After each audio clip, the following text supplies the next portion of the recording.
हे देवी, माघ मात्यम के 16वें अध्याय का पठन मैं तुम्हारे सामने कर रहा हूँ।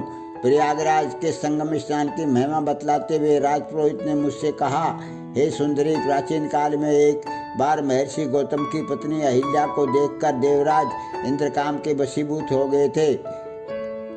तब उन्होंने ऋषि गौतम का रूप धारण करके ऋषि पत्नी के साथ दुराचार किया।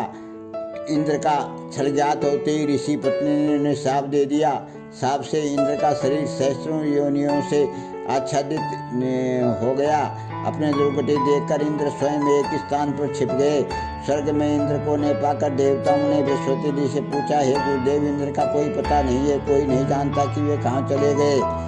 बृहस्पति जी ने ज्ञान दृष्टि से देखने के बाद देवताओं को उससे कहा, इंद्र ने बिना विचारे जो पाप किया है, इस समय वे उसी का फल भोग रहे हैं। मुझे ज्ञात है कि इस समय वे कहाँ हैं। नीति और धर्म का त्याग करने वाले इंद्र की तरह भयानक दुख भोगते हैं। इसके बाद बृहस्पति जी इंद्र के पास पहुंचे तो इंद्र ने उनके चरण स्पर्श कर कहा, हे गुरुदेव, मेरी रक्षा करो तथा मेरे पाप का प्रायश्चित तथा इस कुरूपता के निवारण का कोई उपाय बताइए।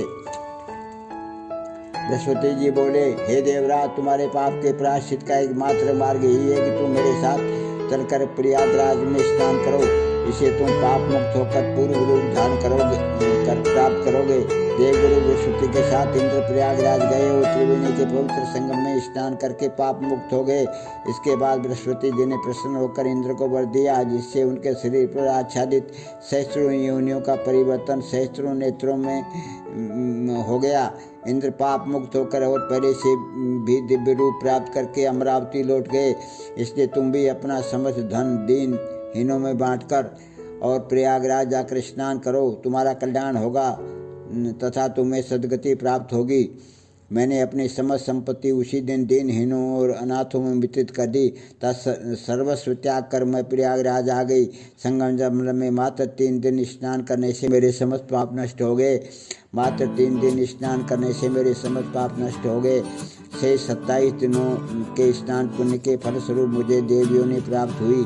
अब मैं देव भगवती पार्वती की सखी बनकर कैलाश पर्वत पर क्रीड़ा करती हुई रह रही हूँ। प्रयाग में माघ स्नान के फल से मुझे अपने पूर्व जीवन का वृत्तांत भी याद है। अतः प्रयागराज के पवित्र स्नान के माध्यम को जो स्मरण कर मैं प्रतिवर्ष माघ के महीने में स्नान करने वहाँ जाती हूँ।